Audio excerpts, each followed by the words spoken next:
warrior. I think that's the first thing that comes to mind. For me, when I think about Hodgie, I think selfless.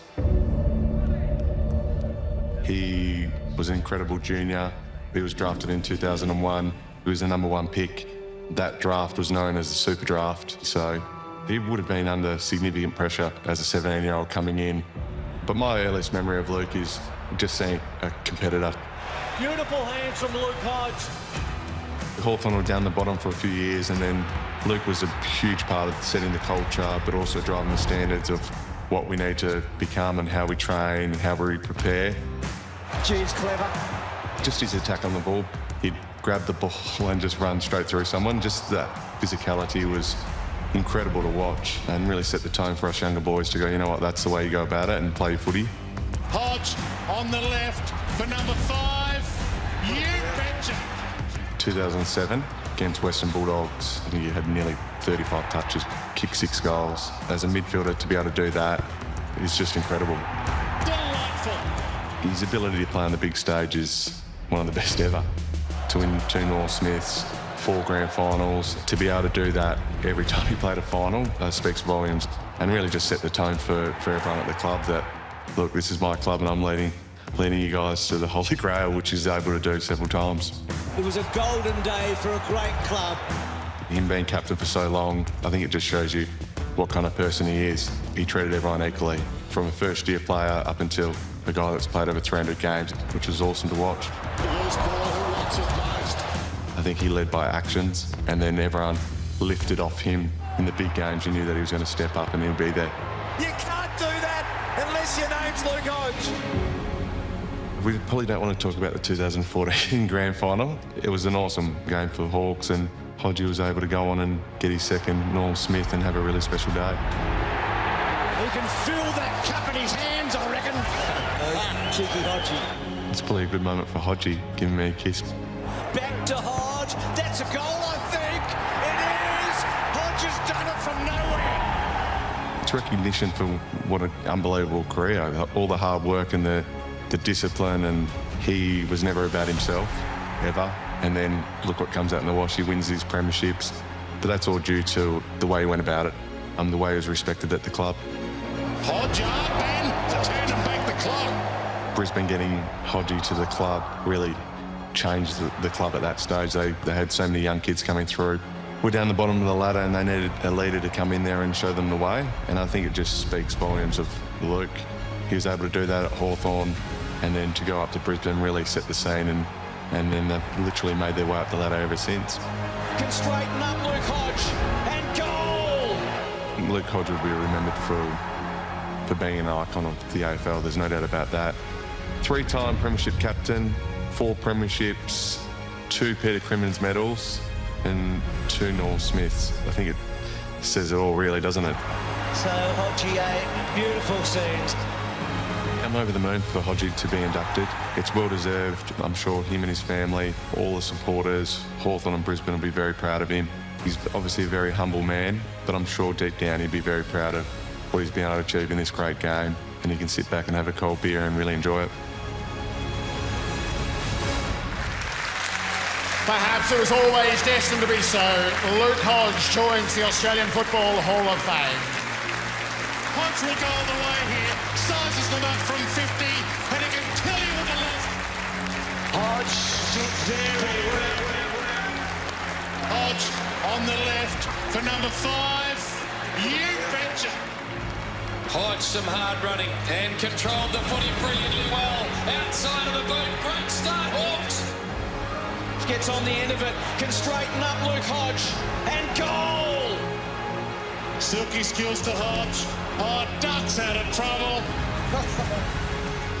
Luke Hodge, #1 draft pick in the Super Draft, through to the Hall of Fame. Maybe it was destined to be so, but it's not quite such a straightforward path. How ready was a boy in Colac for the demands of the professional football world?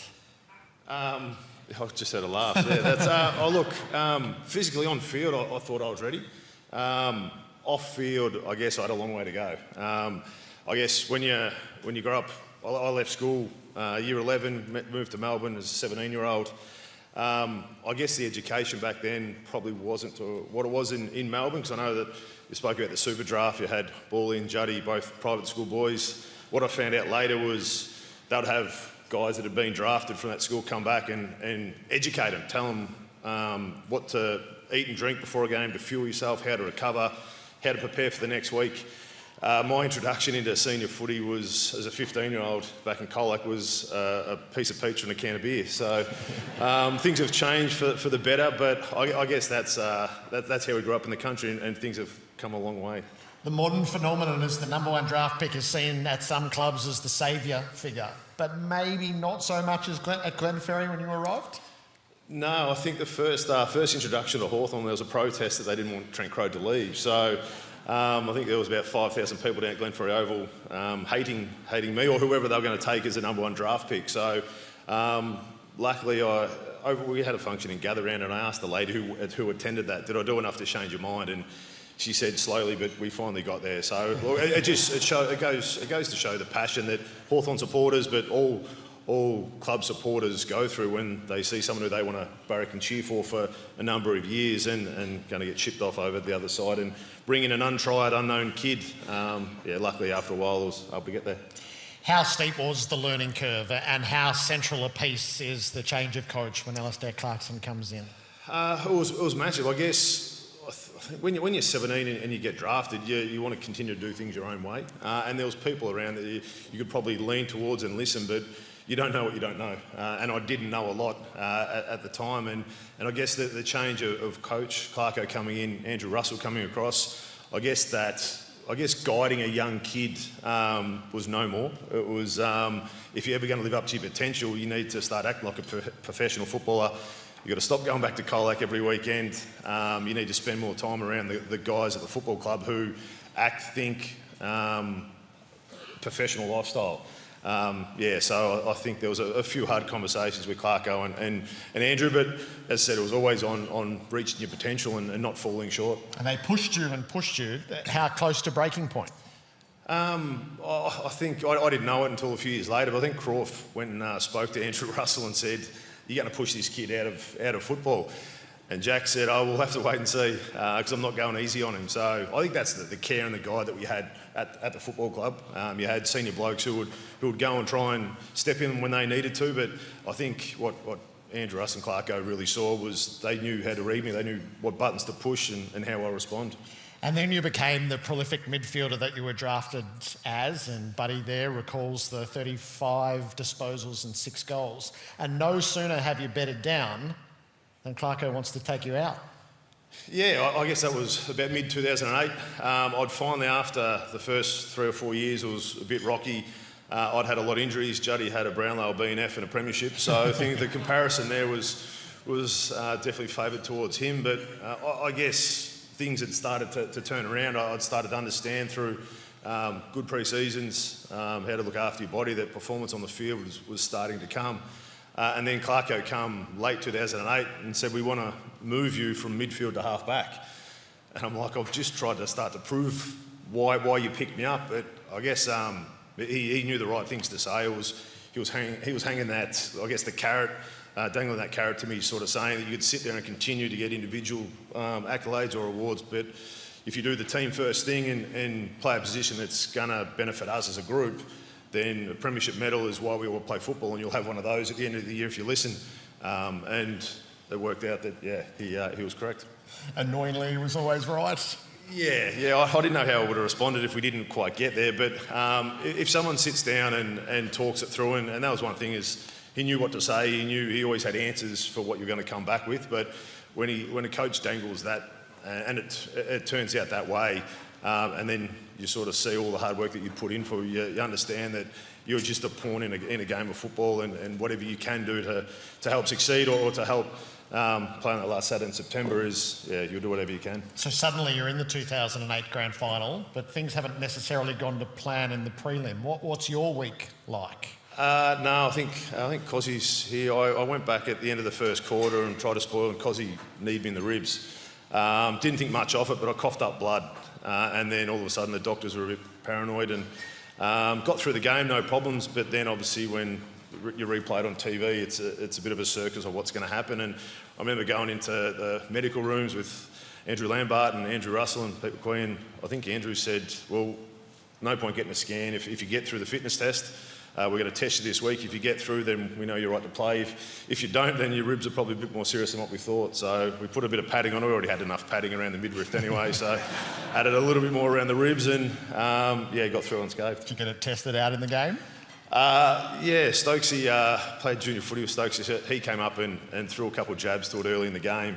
I sort of put my arms up, and as soon as he realised there wasn't going to be much of a fight back, he moved on, and I think Cam Mooney ran through me in the first quarter, and I had a bit of a laugh to him, and we went on and played on, and things worked out our way. They did work out your way, and you won the Norm Smith medal, so this is the marker of being a big game player. What did it mean to you at that stage to be adjudged best of field in a grand final? To be honest, not much. And I mean that in a respectful way. It was more when you go through our first 6 years at Hawthorn, we didn't play finals. So all of a sudden, culture changed. The mindset between it all was more so about us as a team, us as a group, rather than the individual. And I said before about the coaches and the mindset, and what the message they said to us was, it's not about what you do individually, it's about what you do as a group. So the fact that I was sitting up there, the only thing, I think I put the premiership medal, I put the Norm Smith medal underneath my shirt and was the same as my 22 teammates and just had the premiership medal out because ultimately we had blokes that missed out on the day, but yeah, we're all there and we were able to attack and beat a team that no one gave us any chance of beating. And this became your mantra, Luke. You would still perform in these big games, but it was always the collective ahead of yourself. How did that manifest in the golden years as your team wins 3 in a row? It's sort of hard to say. We went through some tough years. Like we went through 2011 prelim when we're ahead of Collingwood at 3/4 time. I guess a few, as us leaders, did a few things that you probably wouldn't put as team first. And then grand final day the next year against Sydney, when we went in there as favourites, we fell short. So I know people sort of sit back and go, he's had a lot of success, but he went through some hard times as well. We learned a lot, and I think the good part about our group is we learnt from our mistakes, and that was something that we sort of put into focus after that. It was about everything we did, whether it was pre-season, whether it was home and away games, big games. It was about doing those simple little things that we failed in that prelim and we failed in the grand final against Sydney. In that light, how gratifying was the three-peat? It was great, especially when a bloke who was put his legend status at the AFL. I remember seeing a message from Jay saying that the success of what Hawthorn went through in the 80s, but if we could go through and get a three-peat, it would be the best achievement of the Hawthorn Football Club. And to have someone like Jason Dunstall say that to a group of players, you sort of sit back and go, what we're doing is actually be proud of what we've been able to achieve. There's so many iconic moments in your career, Luke. Brave, highlights. You're not best known for a kiss, eh? Yeah, well, me and Bud seem to be a bit closer now. It was the first time I ever heard him call me Luke. He was very... I love the do that he's got going as well. It was... I don't know where it come from. We ran into each other in a round 17 game where I may have cut him a little cheap shot in the bicep accidentally, but he said he was going to get me back, and grand final day he hit me a few times, but all of a sudden it was 3/4 time. It was during the third quarter, we're up by about 50 points, and when a bloke that you'd played 8 or 9 years with, spent a lot of time with, was standing there, I thought, what better place in front of 100,000 people to give him a bit of a kiss. What I didn't realise, the ball was about 30, 40 metres away, but there was cameras on us, and all of a sudden there was about 100,000 people started laughing because they got it and replayed it time and time again. So, no, Bud took it well. It was definitely not being a smart aleck. An icon of Hawthorn, and then you get talked out of retirement to go to the Brisbane Lions. How did that come to pass? I think I made my announcement just before my 300th game. And Fags... Are those two still okay with it? I'm not totally sure. Fags sent us a message saying that old body would love the sunshine up in Queensland. I didn't think much of it. And then I remember talking to Croft towards the end of the season, and he goes, you're a long time retired. And I'm not sure if it's true or not, but he joked that he used to run past Clarko's house after he retired just to sort of say, I'm up, I'm ready to go if you give me another chance. And that sort of stuck in my mind. My last handful of games, body felt good, I was playing okay football, the passion was always there. And I guess the reason why I retired from Hawthorn is we had some young guys coming through. We had some older guys that were coming back from injury, and an old 33-year-old was going to be probably taking the spot of a person who deserved it more than me. But I guess, Fague sort of sent that message, and then once things settled down after a couple of weeks after my last game, I sort of messaged him back and sort of said, "Is that offer still available?" And he rang me straight away, and he was, and one thing went to another, and after a few conversations with a few friends that are here tonight, I went yes, I went no, I went yes, I went no, and then my wife actually cracked it and said, "Just make a decision." It turned out to be a pretty good one. A pretty good one indeed. So, drafted to be a superstar, instead you become one of the great leaders that the game has seen. Is it the career that you imagined, or did it take a little twist to something else? What you want to do when you're a kid growing up, I remember running along the field when I was 3 or 4 at Colac, going to Dad's umpiring as a young kid, and then the fact that you get drafted, you just want to play a game, and then to go through and be able to achieve what we did as a group, you sort of sit back and pinch yourself, because you did at the start of the night, what Nick said before, is when you read all those names, you pinch yourself to sort of sit and realise that you're in the same group as them, which it's a bit surreal. You're well and truly in this group, Luke. Congratulations. A few thank yous, I'm sure.